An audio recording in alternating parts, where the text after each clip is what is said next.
Genesis 32. Jacob wrestles with God and receives his blessing. I will not let you go unless you bless me. The night was heavy with silence, broken only by the distant sounds of moving flocks and the quiet murmurs of Jacob's household as they made camp by the ford of the Jabbok. Jacob stood alone, his heart weighed down with fear and uncertainty. The past had caught up to him. Ahead, his estranged brother Esau approached with 400 men. Behind him, his past deceptions whispered reminders of a life built on struggle. He had fled once before, running from Esau's wrath after taking his birthright and blessing. Now there was no more running, only a desperate plea for mercy, only a night of waiting. He had sent his family across the river. He had sent gifts ahead to Esau, a peace offering, a desperate attempt to soften the heart of the brother he had wronged. Now he was alone, or so he thought. Out of the darkness a presence emerged, a man, silent, strong, unyielding, and without a word the struggle began. Jacob wrestled, hands grasped, feet dug into the earth. The two figures strained against each other, neither yielding. It was a battle that stretched through the night, a contest of will and endurance. Jacob did not know who this stranger was, only that he would not give up. Time lost meaning as they struggled in the dust. Then, just as dawn began to break over the horizon, the stranger reached out and touched Jacob's hip. Pain, a searing pain, shot through him as his hip was wrenched out of place. With a single touch, the mysterious opponent had ended the match. Yet Jacob did not let go. With every ounce of strength remaining, he clung to the one who had overcome him. His grip was no longer one of struggle, but of desperate need. He knew now, this was no ordinary man. This was the Lord himself. Let me go, for the dawn is breaking, the stranger said. Jacob's breath was ragged, his body broken, but his resolve unshaken. I will not let you go unless you bless me. The voice of the Lord broke through the morning stillness. What is your name? Jacob, he answered. The name Jacob carried weight, a name that meant heel grabber, deceiver, a name that reflected the life he had lived, full of cunning and striving. But the Lord was about to give him something new. Your name will no longer be Jacob, but Israel, because you have struggled with God and with men, and have prevailed. A new name, a new identity. No longer Jacob the deceiver, now Israel, the one who wrestles with God. Jacob, now Israel, stood breathless, wounded yet transformed. He had seen the face of God and lived. He had fought and had been broken, yet he had received a blessing that would shape generations to come. As the sun rose, Jacob limped away from the place he would forever remember as Peniel, the face of God. The limp would remain, a lasting mark of the encounter, a reminder of the night when he was changed. The road ahead was still uncertain. Esau still approached, but Jacob was no longer the man he had been the night before. He had wrestled with God, and in that struggle, he had found something greater than victory. He had found blessing. He had found transformation. He had found God himself, and that changed everything. Exodus 15.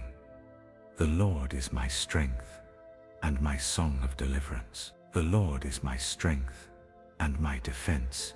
He has become my salvation. He is my God, and I will praise him, my father's God, and I will exalt him. The wind howled over the desert, carrying the scent of salt from the sea that had once stood as an impassable barrier before them. The people of Israel stood upon the other side, their feet resting upon dry ground where water had once raged. Behind them, the shattered remains of Pharaoh's army lay still beneath the waves. The mightiest nation on earth had pursued them, but their chariots, their horses, their warriors had been swallowed up by the depths. Moses looked out over the multitude of his people. Their eyes, once filled with terror, now glowed with awe. The Lord had done what no man could do. He had turned the sea into a road, and then turned that same road into a grave for their enemies. Then a sound rose among them, a song. Miriam, the sister of Moses, lifted her tambourine, and her voice carried over the multitude. Sing to the Lord, for he is highly exalted, both horse and driver he has hurled into the sea. The people took up the song, their voices joining in one chorus of praise. The desert air vibrated with the sound of their deliverance, a song carried not just by their voices, but by their very souls. The Lord is my strength and my song. He has become my salvation.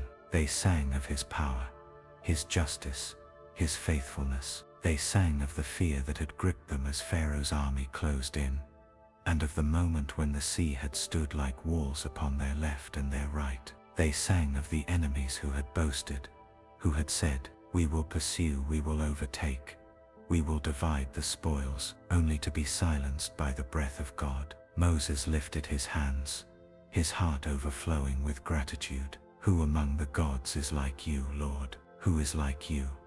Majestic in holiness, awesome in glory, working wonders. The answer was clear. There was none like him.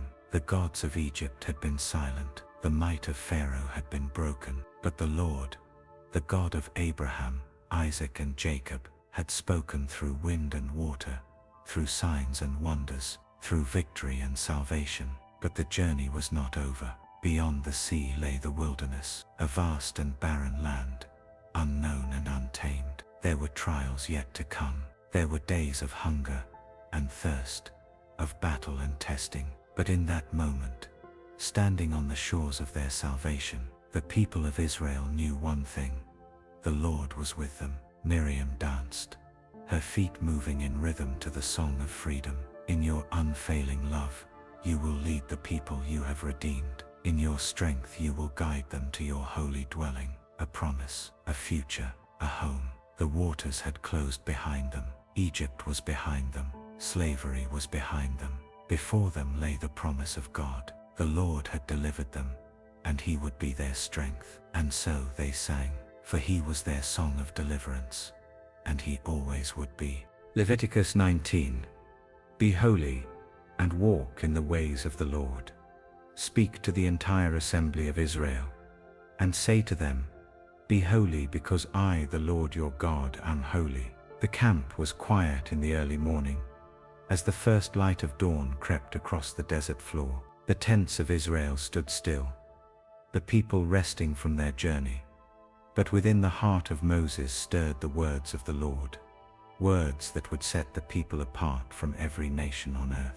He stood before the assembly, his voice firm yet filled with awe. These are the words the Lord has spoken. Listen and do not forget. The Lord had called them out of Egypt with a mighty hand, rescued them from slavery, and now he called them into something greater: holiness. Not just a set of rules, not mere tradition, but a life shaped by the very character of God himself. Be holy, Moses said, because the Lord your God is holy. What did it mean to be holy? It meant to live differently, to walk a path not driven by selfish desire, but by justice, compassion, and truth. Moses spoke, and the people listened. Honor your father and your mother. Keep the Sabbath day holy. Do not turn to idols or make metal gods for yourselves. I am the Lord your God. Each command was more than instruction.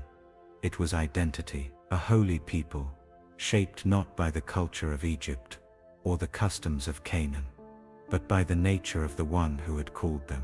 When you reap the harvest of your land, Moses continued, do not go over your fields a second time. Leave what remains for the poor and the foreigner. I am the Lord your God. Holiness was generosity. It was care for the stranger, the widow, the orphan. It was leaving behind gain for the sake of love. Do not steal. Do not lie. Do not deceive one another. Do not swear falsely by my name. Holiness was honesty, integrity in business, in speech, in every small act of daily life. Do not hold back the wages of a worker overnight. Do not curse the deaf or put a stumbling block in front of the blind. Holiness was justice and mercy, a life that protected the weak, that defended the vulnerable, that honored every human soul, as made in the image of God. Do not pervert justice. Do not show partiality to the poor or favoritism to the great. Judge your neighbor fairly. Moses paused, his eyes scanning the crowd. Do not hate a fellow Israelite in your heart. Rebuke your neighbor frankly, so you will not share in their guilt. Do not seek revenge or bear a grudge against anyone among your people, but love your neighbor as yourself. I am the Lord. The people stood silent. This was not just a law. It was a call to become something new, a nation that reflected the heart of their Redeemer, a people who walked differently, who loved differently, because they belonged to the God who is holy. You are to observe my decrees. Do not defile yourselves by turning to the customs of those who do not know me. Keep my statutes. Walk in my ways. It was not easy. Holiness never is. It required sacrifice, discipline, and the constant choice to turn away from what was easy and toward what's right. But in that calling was a promise. If you follow my ways, the Lord said, I will walk among you. I will be your God, and you will be my people. Moses lowered his hands, the words complete, and the people stood, the desert wind stirring around them, holding within their hearts the voice of God. They were not just wanderers, not just former slaves. They were chosen, set apart, called to be holy, as the Lord their God is holy. Numbers 23. God's promises never fail, and his blessing stands forever.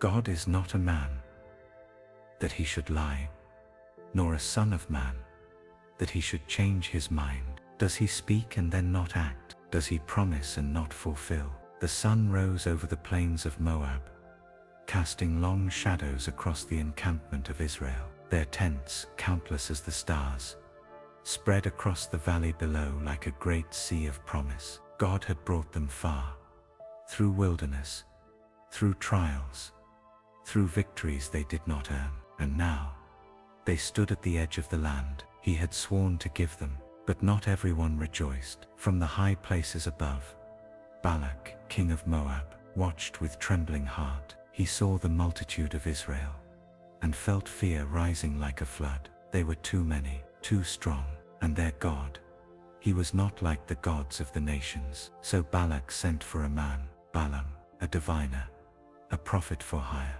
one who claimed to see beyond the veil, who could bless or curse with words shaped by the unseen. And Balak had one request. Come and curse this people for me, he said, for they are too powerful. Perhaps then I will be able to defeat them and drive them away. Balaam came, but not on his own terms. The Lord had spoken to him. You must not curse these people, God said, because they are blessed. But Balaam, caught between the fear of man and the fear of God, still went with Balak's messengers, drawn by the promise of wealth, of honor, of reward. They climbed the heights of Balaam, overlooking the vast camp of Israel. Balak built 7 altars, offered sacrifices, and waited. Balaam spoke, but not his own words. How can I curse those whom God has not cursed? How can I denounce those whom the Lord has not denounced? Balak was furious. This was not what he paid for. Come with me to another place, he said. Perhaps there you can curse them for me. Again they climbed. Again they built altars. Again they waited. But again, Balaam spoke only what God allowed. God is not a man, that he should lie, nor a son of man, that he should change his mind. Has he said, and will he not do it? Has he spoken, and will he not fulfill it? Balak's anger burned. No curse at all, he demanded. At least don't bless them. But Balaam could not change the words in his mouth. The Lord their God is with them. The shout of a king is among them. No misfortune is seen in Jacob, no misery observed in Israel. The Lord their God is with them, and they are blessed. 3 times they tried. 3 times they built altars. 3 times Balak begged for a curse, and 3 times God declared the truth. Israel was blessed, not because of their strength, not because of their righteousness, but because of God's promise, his covenant, his unchanging word. No curse could break what the Lord had spoken. No enemy could undo what God had decreed. No shadow of doubt could dim the light of his favor. Balaam stood on the mountain, gazing down at a people covered not in gold or armor, but in the faithfulness of God. Star will come out of Jacob, he said. A scepter will rise out of Israel. Even now, God was pointing forward to a greater promise, to a king who would rise from this chosen people, one who would bless not just Israel, but every nation. And that promise, it would never fail, because God does not lie. He does not change his mind. What he has blessed, no one can curse. What he has spoken, no one can silence. His promises stand forever, and his people, though wandering, though weary, though imperfect, are held fast by the unshakable faithfulness of their God. The Lord had blessed, and no one could undo it. Deuteronomy 28. Obey the Lord and walk in his overflowing blessings. If you fully obey the Lord your God and carefully follow all his commands I give you today, the Lord your God will set you high above all the nations on earth. All these blessings will come on you and accompany you if you obey the Lord your God. The morning sun rose over the plains of Moab, golden and full of promise. The people of Israel stood still, their eyes fixed on Moses, the servant of the Lord, who had led them through wilderness and wonder, fire and famine, water and war. They were on the edge now, on the threshold of the land the Lord had promised to their ancestors. The land flowing with milk and honey was just beyond the Jordan. But before they entered, Moses spoke once more, not with tales of the past, but with a vision of the future, a warning, a hope, a choice. If you fully obey the Lord your God, he began, his voice steady, carried on the wind, and carefully follow all his commands I give you today. Then came the promise, layer upon layer, blessing upon blessing. You will be blessed in the city and blessed in the country. No place would be beyond the reach of God's favor, whether in fields or homes, in business or rest. Blessing would follow them like a shadow at noon. The fruit of your womb will be blessed. Their children would rise strong and healthy. Their families would flourish.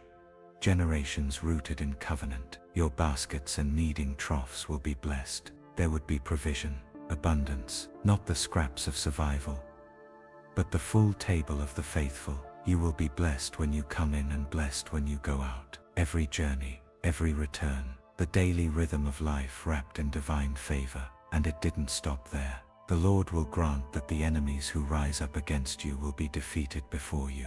Victory would not come by their strength, but by the presence of God who walked before them. One way the enemy would come, but 7 ways they would flee. The Lord will send a blessing on your barns and on everything you put your hand to. Work would not be toil without fruit. Every honest effort, every act of obedience, every small beginning, he would bless it. The Lord will establish you as his holy people. They would not just be blessed, they would be set apart, a people known by his name, a light among the nations, and all the peoples of the earth would see and know. They will fear you, Moses said, because they will see that the name of the Lord is upon you. But the blessing had a path, and the path had a condition: obedience, not partial, not when it was convenient, not selective, but wholehearted, faithful, steadfast. Obey the Lord, walk in his ways, cling to his voice, and the blessings would overflow like rivers in a dry land. But Moses, ever faithful, spoke also of the other road, the one marked by rebellion, forgetfulness, and pride. If you do not obey the Lord your God, and do not carefully follow all his commands, then curses would come instead of blessing. The sky would turn to bronze, the ground to iron. Instead of increase, there would be loss. Instead of victory, defeat. The same God who promised to bless would also discipline, not out of cruelty, but out of covenant, because to reject his word was to reject life itself. 2 paths, 1 decision, life or death, blessing or curse, faithfulness or forgetfulness. Moses pleaded with them, not with force but with truth. Choose life, he would later say, so that you and your children may live. And even now, the same choice remains. The voice of the Lord still calls out, follow me, obey me, walk with me, not to earn blessings, but to live within them, to dwell in the overflow of his presence, to become a people marked not just by what they have, but by who they follow. For the God who promised is faithful, And when we walk in his ways, we walk under the shadow of his goodness. Blessed in the city, blessed in the field, blessed when we rise, blessed when we rest. For the Lord is our shepherd, and his blessings never run dry for those who follow his voice. Joshua 3. Step in faith and watch the Lord. Make a way, consecrate yourselves. For tomorrow the Lord will do amazing things among you. The wilderness was behind them now. For 40 years Israel had wandered through sand and silence, through rebellion and mercy, through manna in the morning and fire by night. A generation had come and gone, and now their children stood at the edge of a promise. Before them flowed the Jordan River, deep, wide and violent in the season of its flood. Across it lay Canaan, the land promised to Abraham, the inheritance sworn to Isaac, the fulfillment of God's covenant to Jacob. But the river was no small thing. Its waters raged with spring's fullness, stretching far beyond its banks. There were no bridges, no boats, no fords shallow enough for an entire nation to pass through. It was an obstacle too great, and yet God had brought them here, not to turn back but to go forward. Joshua, now the leader of Israel, rose early in the morning. The Ark of the Covenant, the sacred chest carrying the presence and promise of God, was at the center of all that would happen. The Lord spoke clearly to Joshua. Today I will begin to exalt you in the eyes of all Israel, so they may know that I am with you as I was with Moses. This moment would mark a new chapter, not only in the life of Joshua, but in the history of a people. The priests were given their command. When you reach the edge of the Jordan's waters, go and stand in the river. Stand in the river. It seemed unthinkable, dangerous, impossible. But the command was not up for debate. God was about to show his people that he had not changed, that the God who parted the Red Sea had not grown silent, that his power was not a story of the past, but a reality in their present. Joshua gathered the people. He did not rally them with weapons or strategies. He did not offer guarantees of comfort or ease. He simply said, consecrate yourselves, for tomorrow the Lord will do amazing things among you. Before the miracle there was preparation, consecration, setting themselves apart, not by might, not by effort, but by surrender, a laying down of distractions, a cleansing of hearts, a readiness to see God move. And then came the morning. The priests lifted the ark. The people fell into line, the wilderness behind them, the river before them, the promise ahead. And as the priests stepped forward, something holy filled the air. Expectation, tension, hope. Every step brought them closer to the impossible. And then their feet touched the water. The moment their sandals pressed into the flooded banks of the Jordan, something changed. Upstream, miles away at a town called Adam, the waters stood still, piling up in a heap. Downstream, the current vanished, drying the riverbed. And just like that, the impossible bowed before the presence of God. The river that had seemed so formidable was now dry ground. The priests walked forward and stood in the middle of the river, holding the ark. They did not move. They did not waver. They remained in the heart of what had once been raging waters, standing firm in the presence of the Lord. And the people passed through. Every man, every woman, every child, families, flocks, tribes, an entire nation, not hurried, not fearful, but walking in awe through the miracle beneath their feet. This wasn't just a crossing, it was a declaration. The same God who delivered them from Egypt was still leading them into promise. The one who split the Red Sea had now stopped the Jordan. He had not changed. His power had not faded. His promise still stood. And when all had crossed, the Lord commanded one more thing. 12 men, one from each tribe. Take 12 stones from the middle of the Jordan, from where the priests stood, and carry them with you. These stones were not for decoration.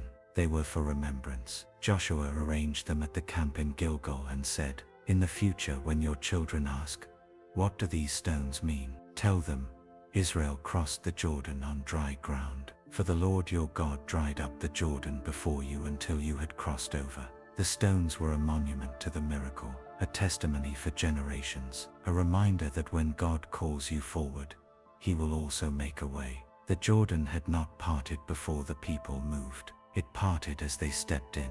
Because faith doesn't wait for the river to dry. Faith steps in while the water is still rising. Faith trusts the command even when the way seems unclear. Faith remembers that the God who leads will never abandon. That when he says go, he has already made provision. That his presence goes before, behind and within. So wherever the river stands before you, whatever the obstacle, whatever the fear, whatever the impossibility, step in, with trembling hands perhaps, with questions still unanswered, but step in, and watch what the Lord will do. He still stops the waters, he still makes a way, and he still does amazing things for those who believe. Judges 7. The Lord fights the battle and brings victory. The Lord said to Gideon, with the 300 men that lapped, I will save you and give the Midianites into your hands. The night was thick with uncertainty. Israel had been under oppression for 7 long years. The Midianites were ruthless, swarming in like locusts, devouring the land, stealing livestock, and leaving the people of God in fear and hiding. Caves had become homes, fields were stripped bare, and hope, it seemed distant, like a fading light on the horizon. But in the midst of that darkness, the Lord called a man, not a warrior, not a king, a farmer threshing wheat in secret, trying to salvage what little he could. His name was Gideon, and though he saw himself as the least, my clan is the weakest in Manasseh, and I am the least in my family, the Lord saw him differently. The Lord is with you, mighty warrior. Now Gideon stood with an army at his back. 32,000 men had come to fight the Midianites, whose numbers filled the valley like a sea, more than could be counted, with camels like grains of sand on the seashore. But then God spoke words that must have shaken Gideon to the core. You have too many men, too many, in the face of such overwhelming odds that made no sense. But this battle was not about numbers, it was about trust. I cannot deliver Midian into their hands, or Israel would boast against me, saying, my own strength has saved me. So the Lord began to sift the army. First he told Gideon, anyone who trembles with fear may turn back, and 22,000 left. Only 10,000 remained, still too many.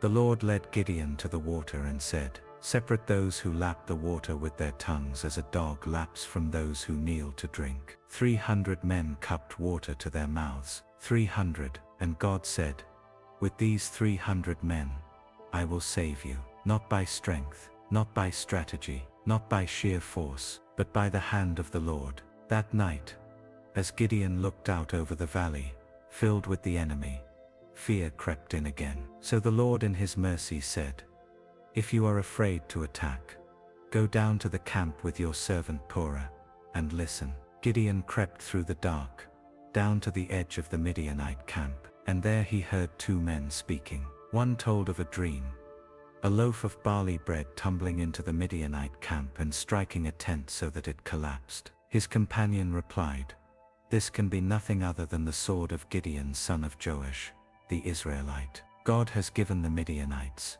and the whole camp into his hands. In that moment, faith lit up in Gideon's heart like fire. He bowed in worship. He returned to the camp and shouted, get up. The Lord has given the Midianite camp into your hands. But their weapons were not what one might expect. Each man took a trumpet, an empty jar, and a torch inside the jar. No swords, no shields, no chariots, just obedience, just faith, just the power of God. Gideon divided the men into 3 companies and gave them the signal, watch me, follow my lead. When I get to the edge of the camp, do exactly as I do. In the dark of night, they surrounded the valley, and at the signal, all at once, they blew the trumpets, they smashed the jars, they raised the torches, they shouted, a sword for the Lord and for Gideon, and chaos erupted. The Lord caused confusion in the Midianite camp. In their panic, the enemy turned on each other with their own swords. They fled in every direction, terror driving them away faster than arrows ever could. Victory belonged not to the might of men, but to the hand of God. 300 men against thousands. But when God fights the battle, the numbers don't matter. When God fights the battle, the impossible becomes reality. When God fights the battle, fear turns to faith, weakness becomes strength, and the least become mighty. Gideon, once a man hiding in fear, became a vessel of deliverance, not because of who he was, but because of who God is. And the same is true today. When the odds are against you, when the enemy feels too vast, when fear knocks at the door, remember the Lord does not need an army to win. He simply needs your trust, your obedience, your willingness to step into the unknown and believe that He is who He says He is. The battle belongs to the Lord. He is the one who goes before you. He is the one who fights for you, and He is the one who brings victory,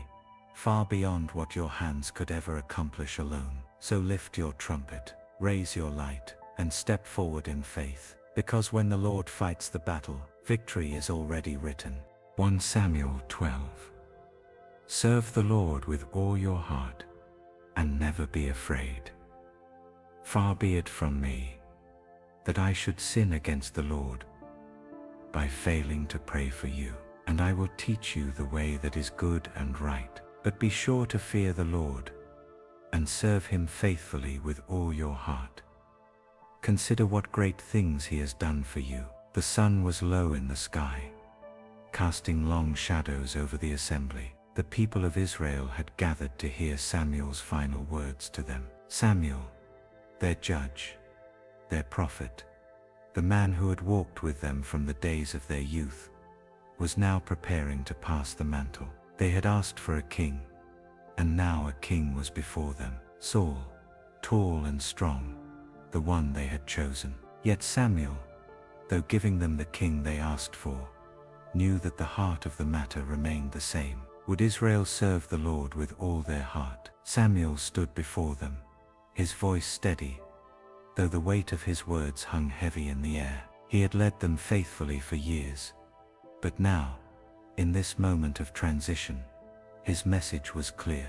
God had been their king, and God would remain their king, even though Saul now sat on the throne. Let me remind you of the great things the Lord has done for you, Samuel began, his eyes scanning the faces of the people who had known both triumph and defeat, who had seen the faithfulness of the Lord time and time again. When you were in Egypt, when you were oppressed by the Philistine, when you cried out, the Lord heard your voice, and He answered. He spoke of the days when Israel had been under the rule of the judges, when the people had forgotten the Lord. He raised up leaders to deliver them. When the land was at peace, the people often turned away, forgetting the hand that had blessed them.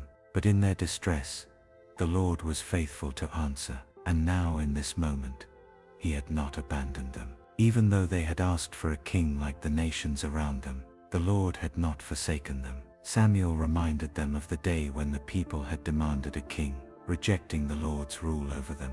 You have sinned in asking for a king, he said, but do not be afraid. Even now the Lord is with you. If you turn to Him with all your heart, if you serve Him with sincerity, He will not abandon you. The people listened, their hearts heavy with the truth Samuel spoke. They had turned away, but God's mercy was still extended toward them. They had chosen Saul as their king, but God was still their king. Serve the Lord with all your heart, Samuel urged. Fear Him, and do not turn away from following Him. Consider the great things He has done for you, how He has been faithful through every trial. As Samuel spoke, his words rang clear. It was not the king who would bring victory to Israel, but the Lord. It was not the throne of Saul that would give them peace, but the throne of God. Their hope was in the Lord alone, and it was in serving Him with all their hearts that they would find their true strength. And then, with the weight of His message still hanging in the air, Samuel lifted his hands to heaven. He called upon the Lord to show His power before the people. Immediately, a great thunderstorm broke out, a sign of God's might. The people were afraid, and they begged Samuel to pray for them, to ask God's forgiveness for their sin. Do not be afraid, Samuel said. The Lord will not reject His people. He will not abandon them. For His great name's sake, I will continue to pray for you. I will teach you the way that is good and right. And in that moment, the people understood. Their sin was great, but the mercy of God was greater. Their hearts turned back to Him, and they knew that even in the presence of a king, it was the Lord who would reign. Samuel's final words were a call to faithfulness. Serve the Lord with all your heart, and never be afraid, he declared, for he has been with you, and he will remain with you, if you will walk in his ways. And with that Samuel turned and walked away. But his legacy would live on. The people would remember the faithfulness of their God, and in their hearts they would be reminded, it is the Lord who is their true King, and as long as they served him with all their heart, they would never need to fear. 2 Samuel 7. God establishes his everlasting kingdom of promise. The Lord declares to you that the Lord himself will establish a house for you. There comes a moment in every life when the longing to do something great for God burns within the heart, a desire to give back, to build, to honor him who has given us everything. David, the shepherd king of Israel, felt this yearning deeply. Having been delivered from his enemies and settled in peace, his heart turned to the Lord with a noble desire to build a temple, a house for God, a dwelling place worthy of his name. He looked around at the cedar palace he now called home, and he thought of the ark of God, still resting in a tent. It didn't seem right. How could he enjoy rest and luxury while the presence of God dwelled in something so humble? David shared his heart with the prophet Nathan, and Nathan, moved by the king's devotion, agreed. Whatever you have in mind, go ahead and do it, for the Lord is with you. But that very night, the Lord spoke. His response was not what David expected. Are you the one to build me a house to dwell in? God had never asked for a temple. He had journeyed with his people from Egypt through the wilderness, dwelling in a tent, moving wherever they moved. He was never confined to stone or wood. He was the God who moved among them, not far and distant, but near. And then came the promise, unexpected, unearned and breathtaking. The Lord himself will establish a house for you. David had planned to build something for God, but God turned the tables. Instead, he promised to build something eternal for David, not a palace of stone or cedar, but a dynasty, a kingdom that would never end. From David's line would come a king whose throne would be established forever. I will raise up your offspring to succeed you, and I will establish the throne of his kingdom forever. It was more than a blessing. It was a covenant, a divine promise that stretched beyond David's lifetime, beyond Solomon, beyond the rise and fall of earthly kings. It reached into eternity, for from David's lineage would come the Messiah, Jesus Christ, the Son of the living God, the King of Kings whose rule would have no end. God promised that he would be a father to this coming king, and he would be his son. He would rule not just over Israel, but over all creation. His kingdom would not be shaken. His reign would never falter. And David, once a shepherd boy tending sheep in Bethlehem, was overwhelmed. Who am I, sovereign Lord, and what is my family, that you have brought me this far? In awe, David sat before the Lord, humbled by the greatness of God's grace. He knew that this promise was not just about him, but about God's faithfulness, his mercy, his unstoppable plan for salvation. David's heart was full, not with pride, but with praise. There is no one like you, and there is no God but you. The promise God made to David still echoes through time. It is fulfilled in Jesus Christ, the Son of David, who came not to build an earthly temple, but to become the living temple, the very dwelling place of God among us. Through his life, death and resurrection, the everlasting kingdom has been established, one not built by human hands, but by divine purpose. And now, all who believe in him are part of this kingdom. We are living stones built together into a spiritual house, with Christ himself as the cornerstone. The promise given to David has become the hope of the world. So when you feel unworthy, when you wonder if your small offering is enough, remember this: God is not waiting for you to build him something grand. He is already building something eternal in you. His promises do not rest on your strength, but on his faithfulness. He is the God who establishes kingdoms, who fulfills covenants, who turns shepherds into kings and builds everlasting thrones from the dust of the earth. And in his kingdom, his unshakable, unending kingdom, you have a place. 1 Kings 18. The fire of the Lord reveals his power and glory. The God who answers by fire. He is God.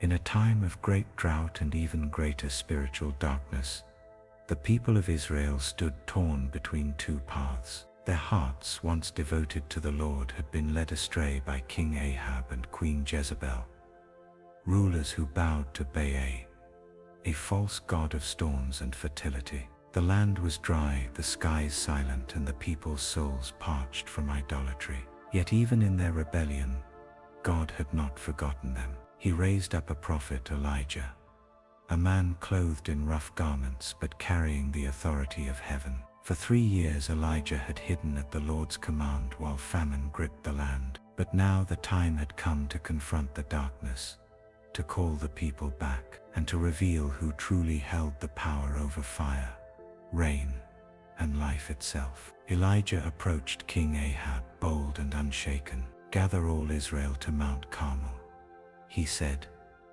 "and summon the 450 prophets of Baal. There before the nation, a line would be drawn. Their God would answer."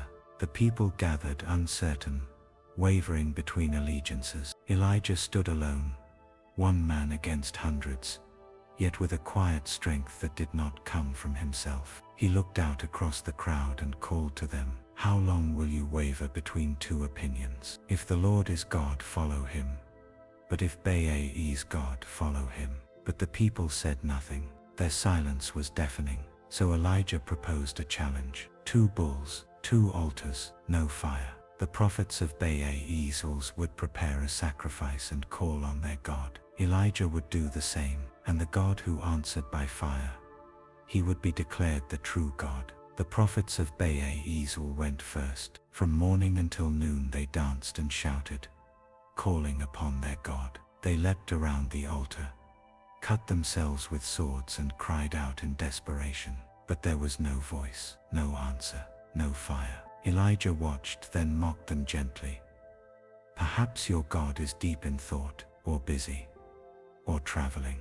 Maybe he is sleeping and must be awakened." Still there was nothing. The heavens were silent. Then Elijah stepped forward. He rebuilt the altar of the Lord with 12 stones, one for each tribe of Israel, a reminder of their covenant with the true God. He dug a trench around it, arranged the wood, placed the bull on the altar, and then he did something unthinkable. He poured water over the sacrifice, again and again, until it soaked the offering, the wood, the stones, and filled the trench. It was drenched, impossible to ignite. And then Elijah lifted his voice, not in frenzy, but in faith. "Lord, the God of Abraham, Isaac, and Israel, let it be known today that you are God in Israel, and that I am your servant and have done all these things at your command. Answer me, Lord, so these people will know that you, Lord, are God, and that you are turning their hearts back again." And in an instant fire fell from heaven. It consumed everything: the bull, the wood, the stones, the water. It was all gone in a flash of divine power. The fire of the Lord revealed his glory, undeniable and fierce, and the people fell on their faces, crying out, "The Lord, he is God. The Lord, he is God." In that moment, there was no more wavering. The truth was clear. Baal was silent. God was not. Baal was powerless. God reigned. Elijah seized the moment, ordering the prophets of Baal to be taken down, purging the land of falsehood and leading the people into repentance. And then, after the fire came the rain. Elijah climbed to the top of Mount Carmel, bowed low, and prayed. He sent his servant to look toward the sea. Nothing.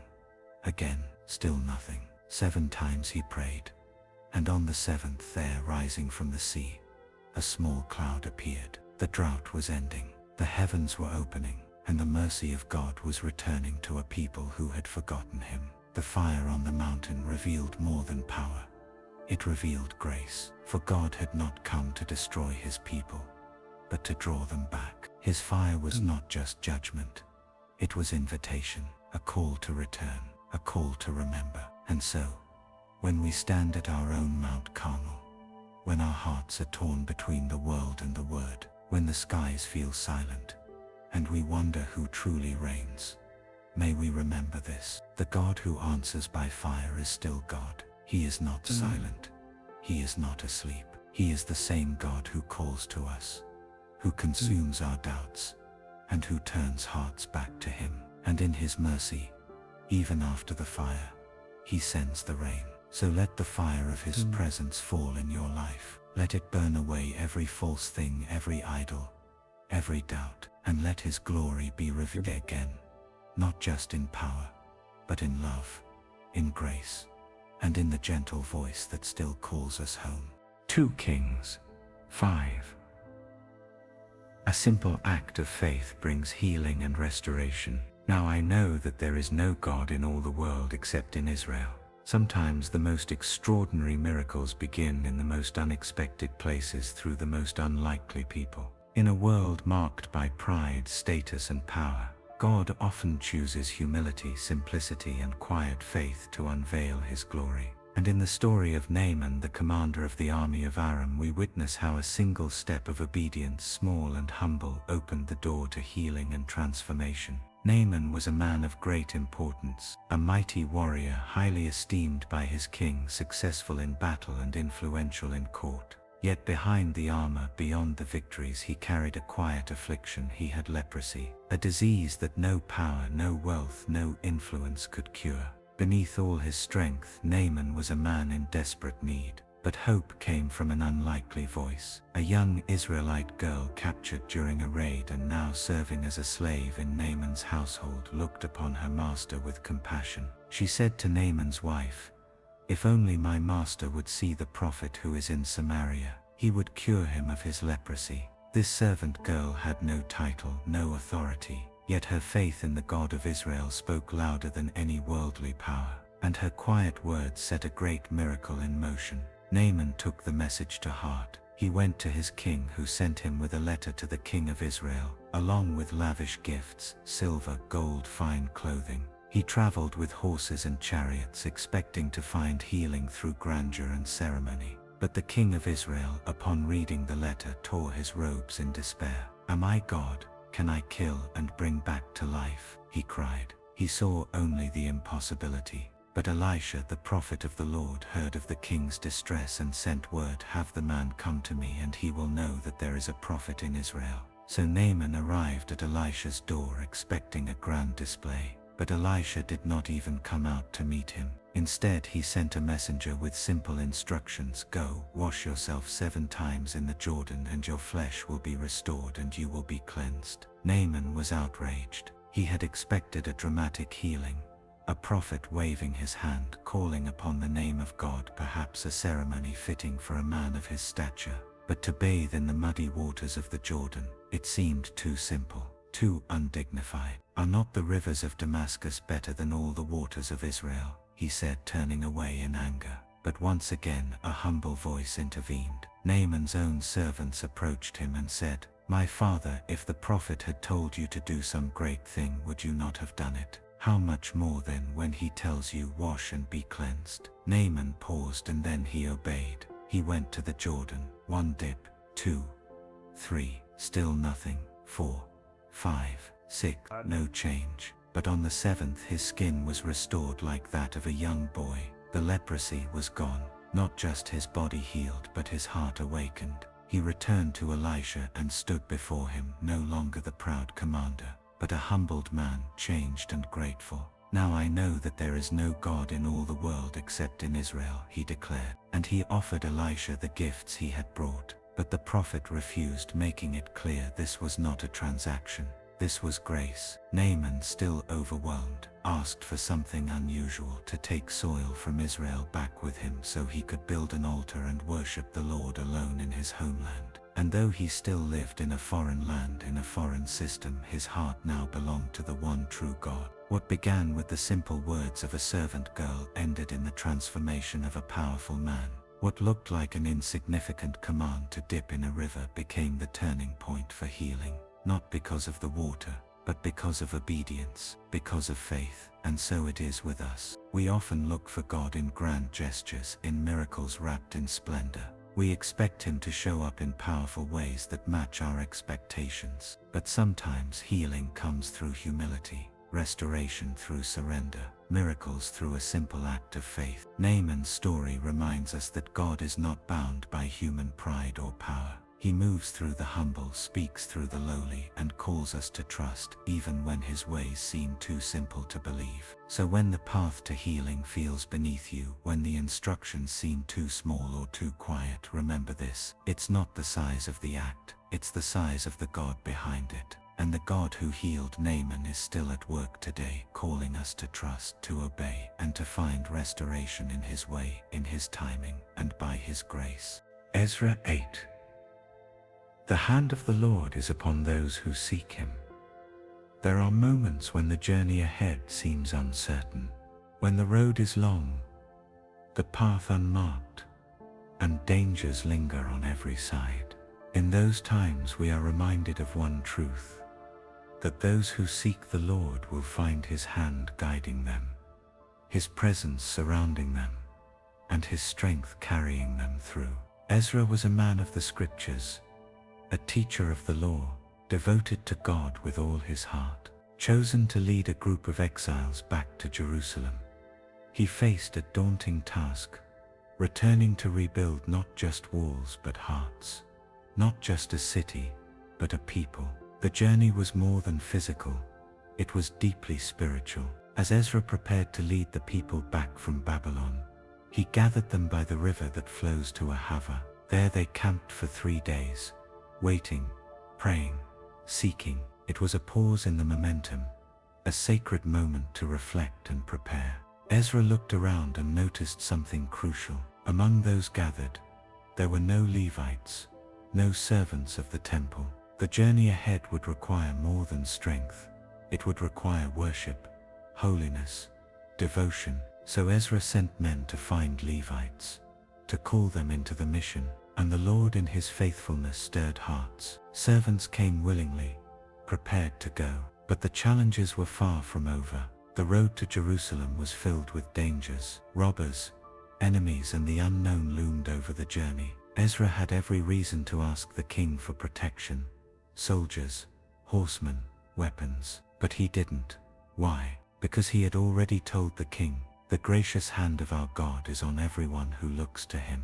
And Ezra believed it. To now ask for protection would be, in his eyes, a contradiction of faith. So instead he turned to the only true source of safety. He called for a fast. There by the river Ahava, the people humbled themselves before God. They denied themselves food and comfort, and they sought Him, not casually, but earnestly. They prayed for protection, for guidance, for His presence to go before them, and God heard. The Scripture says, "So we fasted and petitioned our God about this, and He answered our prayer."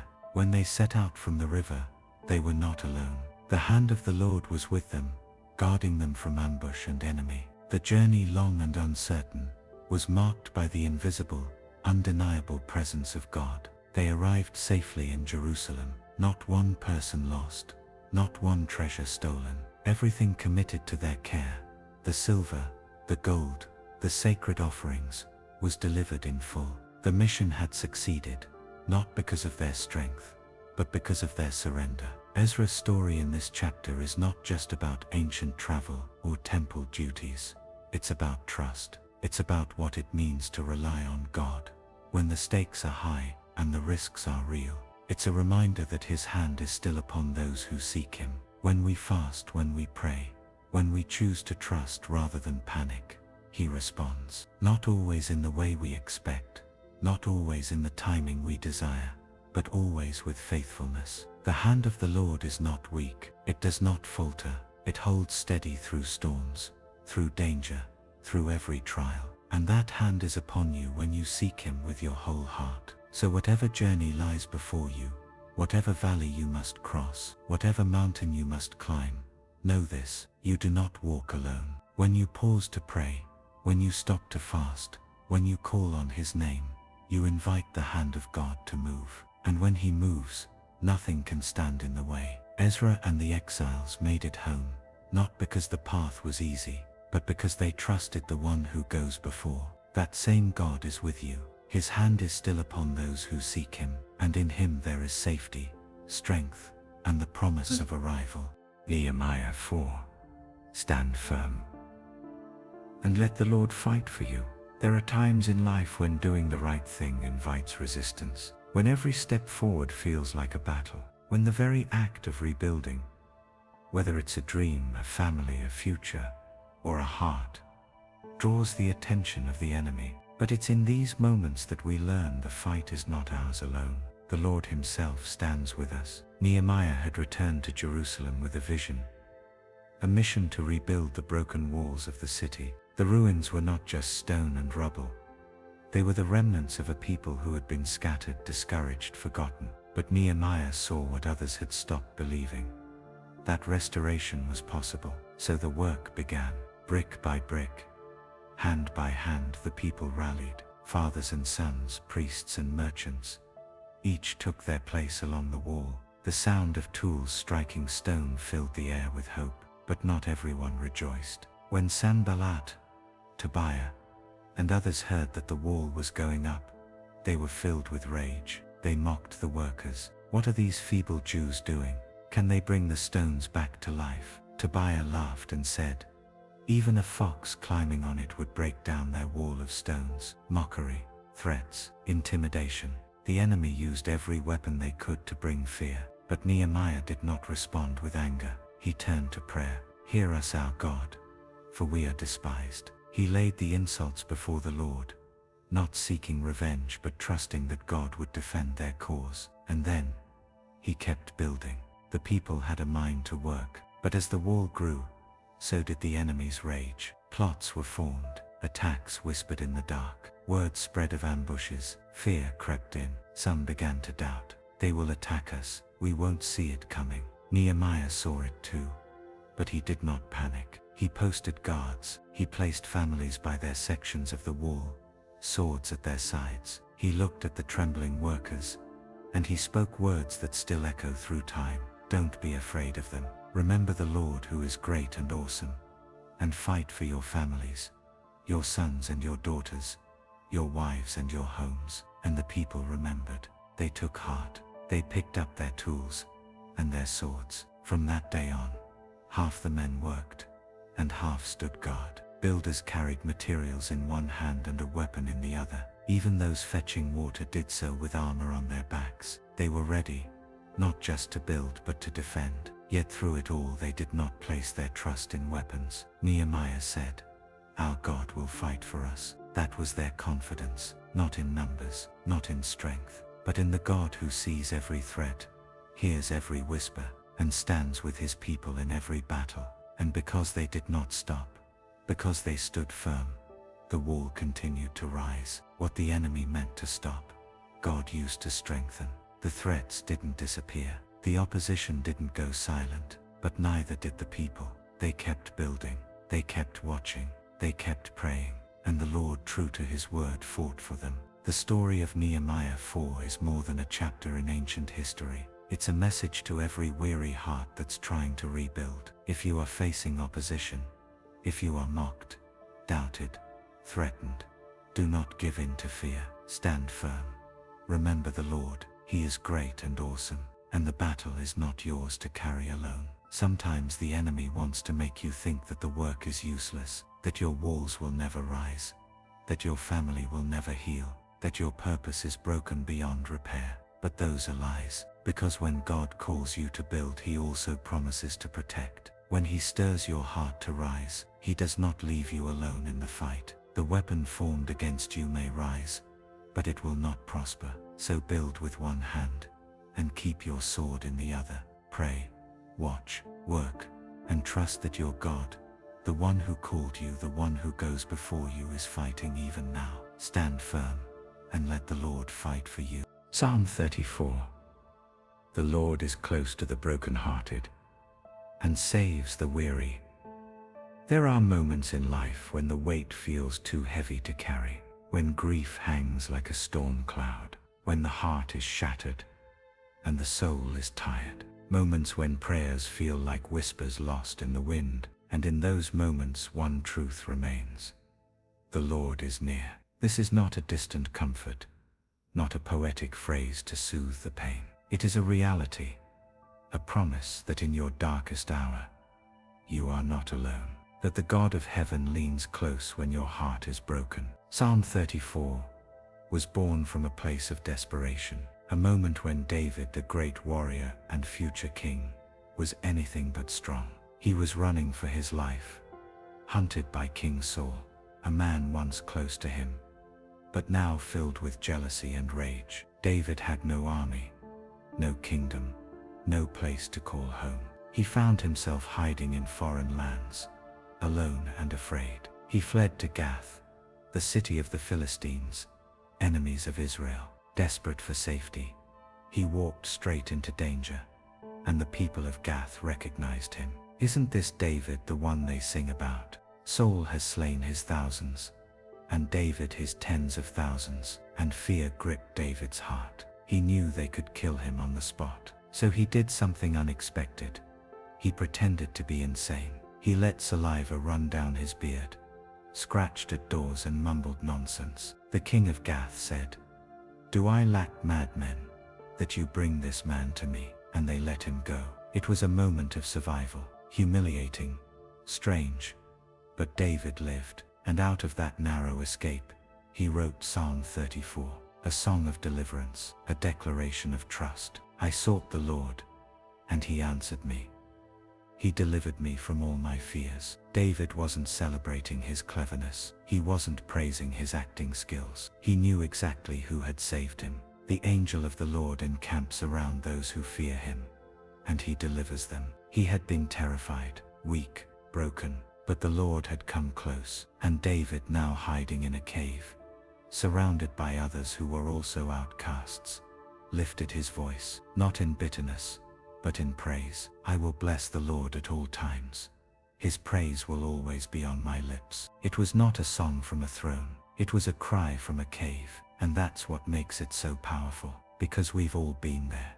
Caves of fear, corners of anxiety, rooms filled with silent grief. We've all felt the sting of loss, the ache of loneliness, the weariness that settles deep in the bones. And yet this psalm tells us, in those places, God is close, not just watching from afar, not just aware, but near. The Lord is close to the brokenhearted and saves those who are crushed in spirit. He doesn't wait for you to get it together. He doesn't stand at a distance until you're strong again. He moves toward your pain. He draws near to your weakness. David didn't write this psalm as a man who had figured it all out. He wrote it as someone who had been rescued, someone who had tasted fear and found God faithful. Taste and see that the Lord is good.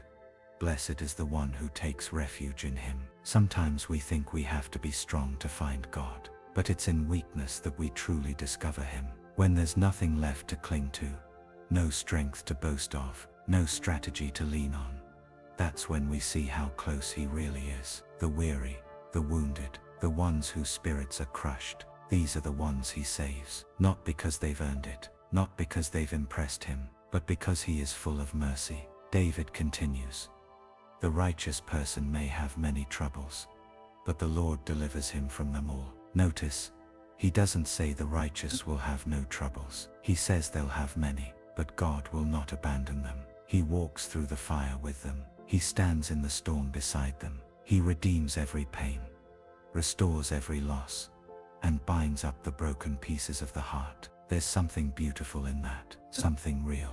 Because life does break us sometimes. Loss knocks the wind out of our lungs. People leave, plans crumble, and when they do, we need more than empty encouragement. We need presence. We need the nearness of God, and this psalm promises it, not just in theory, but in story. David's story, your story. So if today you feel like you're in a cave alone, afraid, tired, remember Psalm 34. Cry out, seek the Lord. Even if your voice is shaking, even if your heart feels numb, he hears, and he comes near. He surrounds you with his angels. He lifts your head. He delivers you from fear, not always by removing the trouble, but by walking with you through it. He is not afraid of your pain.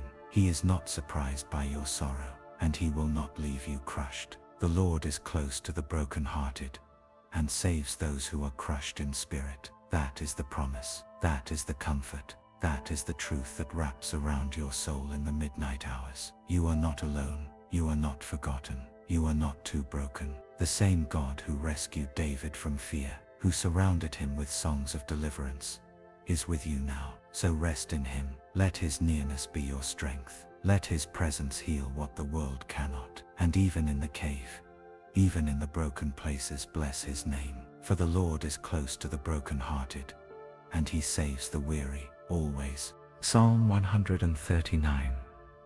You are fearfully and wonderfully made by God. There are questions we all carry deep within us. Quiet, lingering thoughts that whisper in the stillness of night. Who am I? Do I matter? Does anyone truly see me?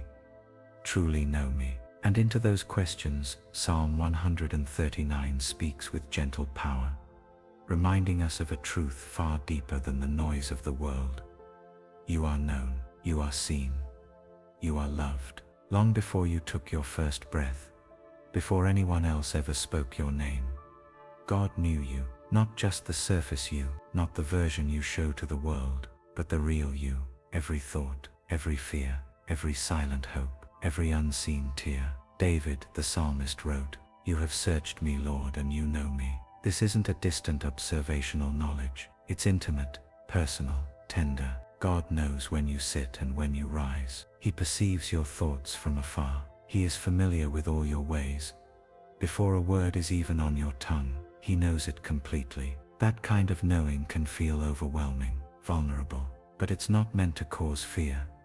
It's meant to bring peace, because the one who knows you fully still loves you completely. You've never been hidden from him, not in your happiest moments, not in your darkest valleys, even when you tried to run, when you felt unworthy or ashamed, when you thought no one would understand. He was already there. Where can I go from your spirit? Where can I flee from your presence? David asked this not in panic, but in awe, because no matter how far he went, whether into the heavens or into the depths, whether surrounded by light or wrapped in shadows, God was with him. If I rise on the wings of the dawn, if I settle on the far side of the sea, even there, your hand will guide me. Your right hand will hold me fast. There is nowhere you can go that God cannot reach. No place too far, no place too broken, no heart too shattered, no life too complicated. Even the darkness is not dark to him. When you feel hidden, lost, overwhelmed, he sees you clearly. He always has, because he made you. David writes, "For you created my inmost being. You knit me together in my mother's womb." Before anyone else had plans for your life, God did. Before any label was placed on you, successful or not enough, too much or not quite, God formed you.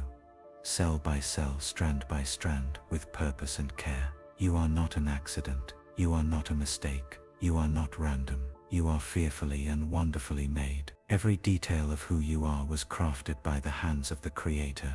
Your personality, your passions, your gifts, even your quirks. He saw your unformed body. All the days ordained for you were written in his book before one of them came to be. You are not defined by what others say about you. You are not bound by past failures or present fears. You are defined by the one who made you.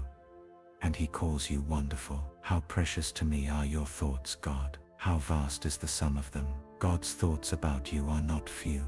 They are not occasional. They are constant, innumerable, as countless as the grains of sand on the shore. He is not indifferent toward you. He is not distracted or distant. His eyes are on you. His heart for you. His presence with you. When you lie down, he is there. When you rise, he is still with you. And when you feel unworthy, when the lies press in, you're not enough. You don't matter. You're too broken. This psalm stands as a declaration of truth. You are known. You are loved. You are handcrafted by God himself. David ends the psalm with a prayer, a simple, honest invitation. Search me, God, and know my heart. Test me and know my anxious thoughts. See if there is any offensive way in me, and lead me in the way everlasting. Because when you know the one who formed you, when you trust his love, his intentions, his nearness, you can be open with him.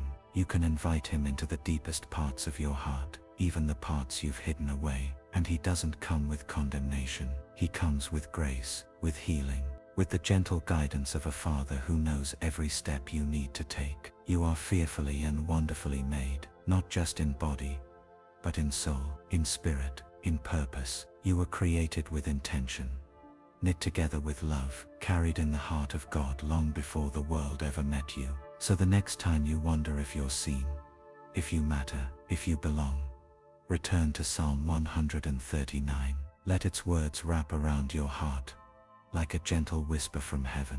I see you, I formed you, I love you, and I am with you always. Proverbs 18.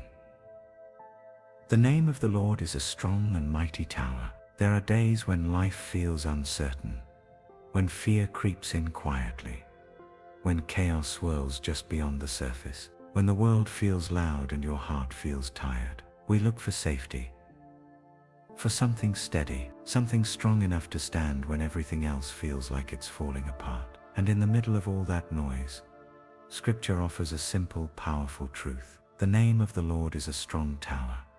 The righteous run to it and are safe. It's not just poetry, it's a promise. In ancient times, towers were more than structures. They were places of refuge, strongholds built high and thick, designed to withstand attack. When enemies came near, when danger surrounded, people would flee to the tower. And once inside, they were safe, untouchable, sheltered. That's the image Proverbs gives us. That is who God is. Not a distant idea, not a fragile hope, but a fortress, a tower that cannot be shaken. And it doesn't say we fight to earn our place there. It says we run to him.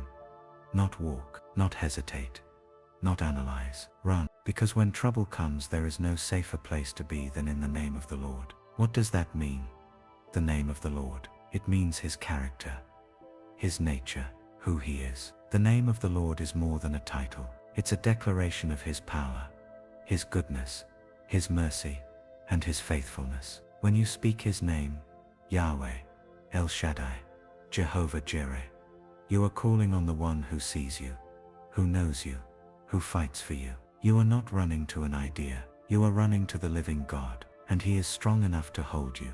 This world will offer 1,000 false towers, places we run to for protection, for comfort, for control, wealth, status, distraction, relationships, even our own strength. But they all fall. They all crumble under pressure. Proverbs 18 tells us, the wealth of the rich is their fortified city.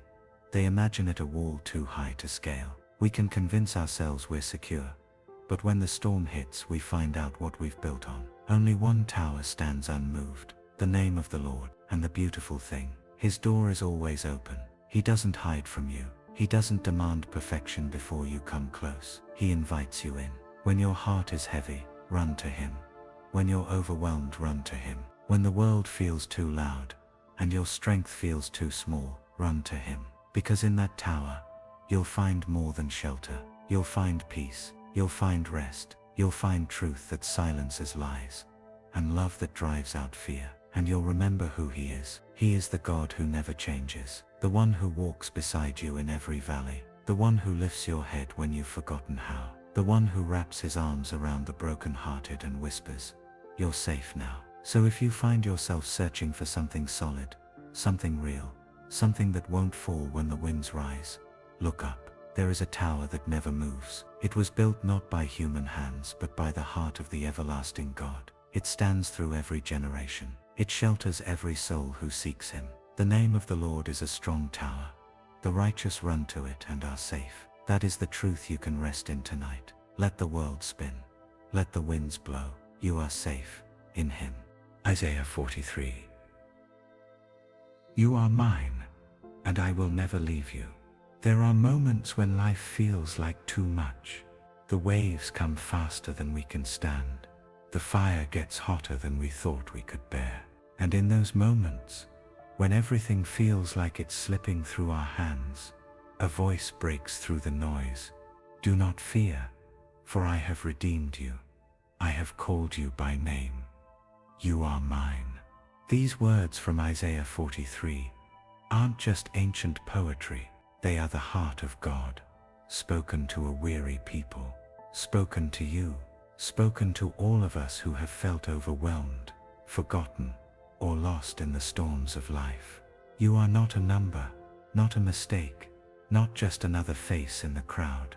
You are His, not because of what you've done, not because you've earned it, but because He chose you, loved you, claimed you as His own.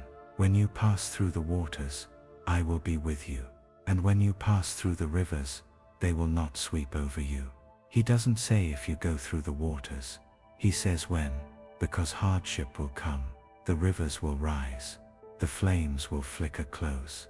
But the promise is this: you will never walk through it alone. God does not abandon those He loves. He does not retreat when life gets hard. He draws near. He steps into the fire with you. He holds your hand through the flood. When you walk through the fire, you will not be burned. The flames will not set you ablaze, because He is your refuge, your strength, your savior. In Isaiah 43, God speaks to a nation that had wandered, stumbled, fallen, a people who thought they were too far gone, too broken. But God doesn't come to condemn. He comes to remind, since you are precious and honored in my sight, and because I love you, let that sink in. You are precious to God, not just useful, not tolerated, not barely accepted, precious, honored, loved, and not with a love that comes and goes, but a love that stays, a love that reaches down into the deepest places of your life and says, I see it all, and I still choose you. God doesn't wait for you to have it all together. He doesn't love some future polished version of you. He loves you now, right here, right in the middle of the mess, the questions, the fears, the regret. And He says, you are mine. In a world that constantly tries to define your worth by your performance, your appearance, your past, God anchors your identity in something unshakable, His love. You belong to Him. When the enemy whispers you're not enough, God declares you are mine. When your past tries to shame you, God covers you with grace and says you are mine. When you feel forgotten, overlooked, or too broken, God lifts your head and says you are mine. There is no distance you can run that He cannot reach, no depth you can fall that His love won't find you in. He is the God who parted the seas for His people, the God who walked with them through the wilderness, the God who restored what was lost, healed what was broken, and fulfilled every promise. And He hasn't changed. That same voice that thundered through Isaiah's words still speaks today, not with anger, but with love, a whisper steady and clear, echoing in the heart of the weary. You are mine. So if your heart feels tired, if you've been trying to earn what's already been given, rest. You don't have to strive for His love. You just have to receive it. He is not going anywhere. I am the Lord your God, the Holy One of Israel, your Savior. Do not be afraid, for I am with you. That is His promise. That is your anchor. And tonight, that is enough. Jeremiah 31. The Lord's everlasting love will never fail. There are times when we feel like we've gone too far, when shame clings too tightly, and regret feels louder than hope. Times when we wonder if God could still love us. After everything, after the mistakes, the wandering, the silence. But into that darkness God speaks, and His voice is tender, steady, unchanging. I have loved you with an everlasting love. I have drawn you with unfailing kindness. These words, spoken through the prophet Jeremiah, were not meant for perfect people. They were spoken to a broken nation. Israel had rebelled, drifted, turned away from their God. Their cities were in ruins, their people scattered. And yet, in their most vulnerable moment, God reminded them of something deeper than their failure. His love, not a fleeting love, not a love that depends on how well we perform or how closely we follow, but an everlasting love, a love that stretches farther than your fears, a love that endures beyond your mistakes, a love that reaches back through every chapter of your story. and stay. I will build you up again. And you, Virgin Israel, will be rebuilt, even in exile, even in loss, even when everything they had known had crumbled. God was not finished with his people. He was writing a new story, a story of return, of redemption, of joy rising from sorrow. Again you will take up your timbrels and go out to dance with the joyful. There is something beautiful in that image.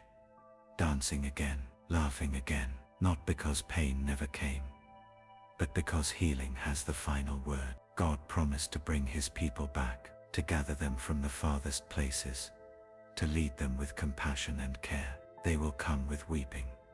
They will pray as I bring them back, tears and prayers, hand in hand, because sometimes the road to restoration is walked with both. But even in the weeping, God is near. He leads gently. He carries those who are too tired to keep walking. They will be like a well-watered garden, and they will sorrow no more. Where there was once desolation, he plants beauty. Where there was once grief, he brings comfort. Where there was once emptiness, he fills with life. This is who he is. He doesn't abandon what he begins. He doesn't forsake his own. He is the God who rebuilds, the God who restores, the God who loves with a love that never ends. I will turn their mourning into gladness. I will give them comfort and joy instead of sorrow. If you've been carrying a weight that feels too heavy, if you've been wondering if you're too far gone, if you've been waiting for the light to break through, listen closely. God is still speaking, and he says, my people will be satisfied with my bounty, not because they earned it, but because he is faithful, because his mercy is new every morning, because his love never runs dry. Is not Ephraim my dear son, the child in whom I delight? Though I often speak against him, I still remember him. Therefore my heart yearns for him. I have great compassion for him, declares the Lord. Even when we wander, we are not forgotten. Even when discipline comes, it is wrapped in mercy. God's love is not a transaction. It's a covenant, a vow sealed by his own word, a promise that will never be broken. And so he calls out to every weary heart, every soul that's been waiting, every child that longs to come home. Set up road signs, put up guideposts, take note of the highway, the road that you take. Return, Virgin Israel, return to your towns. Come back to the one who never stopped loving you. Come back to the one whose arms are still open. Come back to the everlasting love that never gave up. He is not tired of you. He is not disappointed in you. He is not done with you. His love remains. So wherever you are tonight, whether in joy or sorrow, certainty or doubt, rest in this truth. The Lord's everlasting love will never fail, and he is drawing you near still. Daniel 10. The moment you prayed, God heard your words.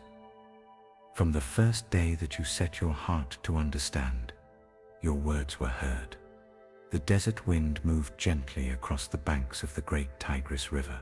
The evening air was still, wrapped in the kind of quiet that invites reflection. And Daniel, old now, worn from years of visions, exile, and prayer, stood alone. His heart was heavy.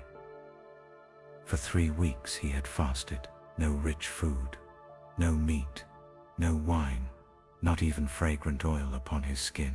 He had sought no comfort, only clarity. A vision had come to him, one too great to understand. It stirred something deep within him, something urgent and divine. He had been waiting, praying, mourning, wondering if heaven heard. And then, on the 21st day, something changed. It began with a shimmer. A figure appeared before him. No ordinary man, dressed in linen, a belt of pure gold around his waist, his body glowing like topaz, his face radiant like lightning, his eyes burned like fire, his voice like the sound of a multitude, 1,000 echoes wrapped into one. Daniel trembled. The men with him could not see the vision, but a great terror overtook them, and they fled. Daniel, though, remained, weak, breathless, overwhelmed. He fell to the ground, face down in the dust, strength drained from his bones. And then, a touch, gentle, kind, a hand reached out, and lifted him up to his knees. "Daniel, you who are greatly loved," the voice said, "understand the words I speak to you. Stand up, for I have now been sent to you."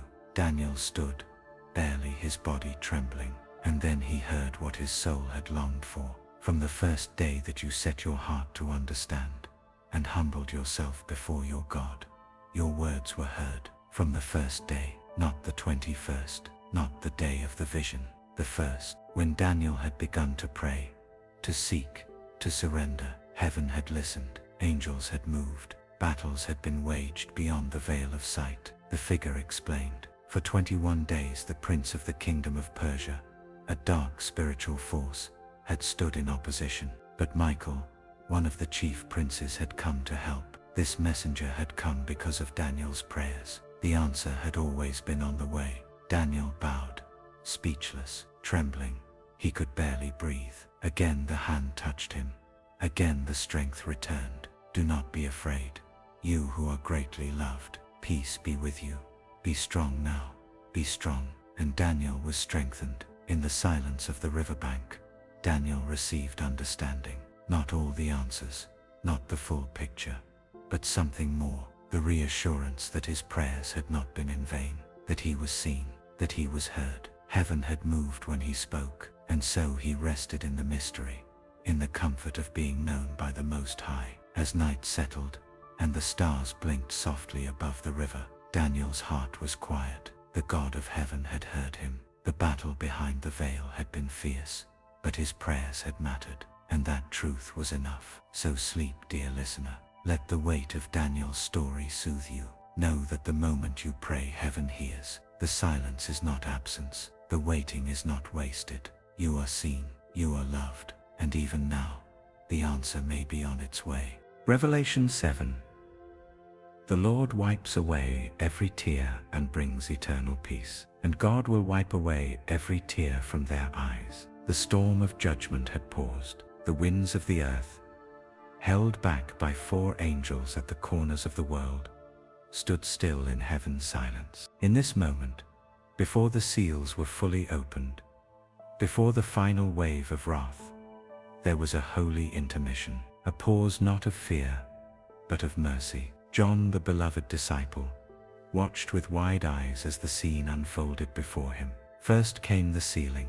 From every tribe of Israel, 12,000 from each, 144,000 were marked on their foreheads, chosen, protected, claimed by God as his own.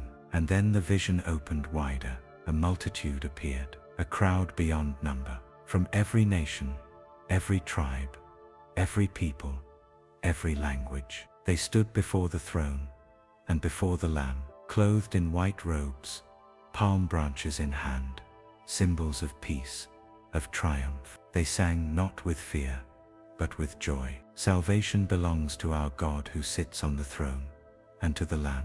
Their voices rose like waves, echoing through eternity. The angels stood in awe, the elders bowed, the 4 living creatures fell on their faces, and heaven rang with praise, blessing and glory, and wisdom, thanksgiving and honor, and power and might be to our God forever and ever. Amen. John watched, hushed by wonder. One of the elders approached him. Who are these, clothed in white robes, and where have they come from? John could only answer with reverence, Sir, you know. And the elder revealed the mystery. These are the ones who have come out of the great tribulation. They have washed their robes, and made them white in the blood of the Lamb. Therefore they are before the throne of God, and serve him day and night in his temple.